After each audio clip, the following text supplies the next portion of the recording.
सभी भक्तों को नमस्कार। आज बताएंगे भगवान शनि देव का व्रत कथा। एल शनि देव की पूजा करने से वे प्रसन्न होते हैं और भक्तों के कष्ट दूर करते हैं। अगर आप हमारे चैनल को अभी तक सब्सक्राइब नहीं किए हैं तो पहले लाइक, सब्सक्राइब और बेल आइकन का बटन दबाएं, जिससे आपको मेरा वीडियो का नोटिफिकेशन सबसे पहले आपको मिलेगा।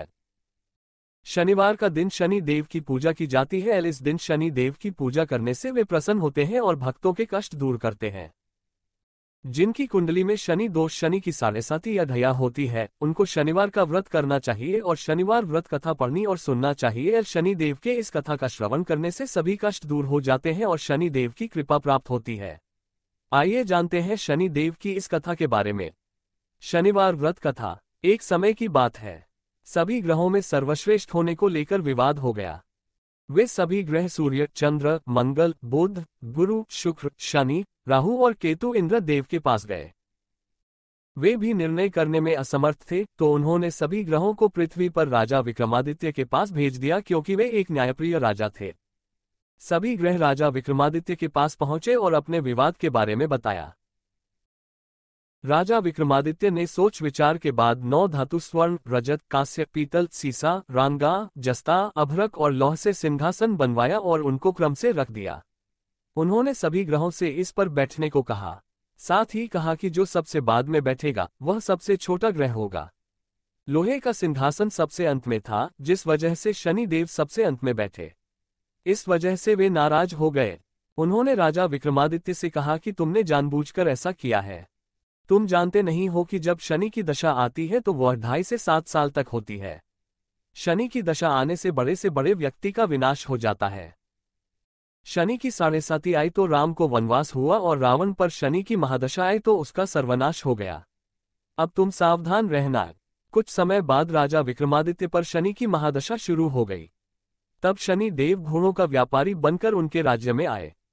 राजा विक्रमादित्य को पता चला कि एक सौदागर अच्छे घोड़े लेकर आया है, तो उन्होंने उनको खरीदने का आदेश दिया। एक दिन राजा विक्रमादित्य उनमें से एक घोड़े पर बैठे तो वो उनको लेकर जंगल में भाग गया और गायब हो गया। राजा विक्रमादित्य का बुरा वक्त शुरू हो गया। भूख प्यास से वे तड़प रहे थे, तो एक ग्वाले ने पानी पिलाया तो राजा ने उसे अपनी अंगूठी दे दी। फिर नगर की ओर चल दिए। एक सेठ के यहाँ पानी पिया। अपना नाम उज्जैन का वीका बताया। सेठ वीका को लेकर घर गया। वहां उसने देखा कि एक खूंटी पर हार टंगा है और खूंटी उससे निगल रही है। देखते ही देखते हार गायब हो गया। हार चुराने के आरोप में सेठ ने वीका को कोलवाल से पकड़वा दिया। वहां के राजा ने वीका का हाथ पैर कटवा दिया और नगर के बाहर छोड़ने का आदेश दिया। वहां से एक तेली गुजर रहा था। वीका को देखकर उस पर दया आई। उसने उसे बैलगाड़ी में बैठाकर आगे चल दिया। उस समय शनि की महादशा समाप्त हो गई। वीका वर्षा ऋतु में मल्हार गा रहा था। उस राज्य की राजकुमारी मनभावनी ने उसकी आवाज सुनी तो उससे ही विवाह करने की जिद पर बैठ गई। हार कर राजा ने बेटी की विवाह वीका से कर दिया। एक रात शनि देव ने वीका को स्वप्न में दर्शन दिए और कहा कि तुमने मुझे छोटा कहने का परिणाम देख लिया। तब राजा विक्रमादित्य ने शनि देव से क्षमा मांगी और कहा कि उनके जैसा दुख किसी को न दे। तब शनि देव ने कहा कि जो उनकी कथा का श्रवण करेगा और व्रत रहेगा उसे शनि दशा में कोई दुख नहीं होगा। शनि देव ने राजा विक्रमादित्य के हाथ और पैर वापस कर दिए। जब सेठ को पता चला कि मीका तो राजा विक्रमादित्य हैं, तो उसने उनका आदर सत्कार अपने घर पर किया और अपनी बेटी श्रीकंवरी से उनका विवाह कर दिया। इसके बाद राजा विक्रमादित्य अपनी 2 पत्नियों मनभावनी एवं श्रीकंवरी के साथ अपने राज्य लौट आए, जहां पर उनका स्वागत किया गया। राजा विक्रमादित्य ने कहा कि उन्होंने शनि देव को छोटा बताया था, लेकिन वे तो सर्वश्रेष्ठ हैं। तब से राजा विक्रमादित्य के राज्य में शनि देव की पूजा और कथा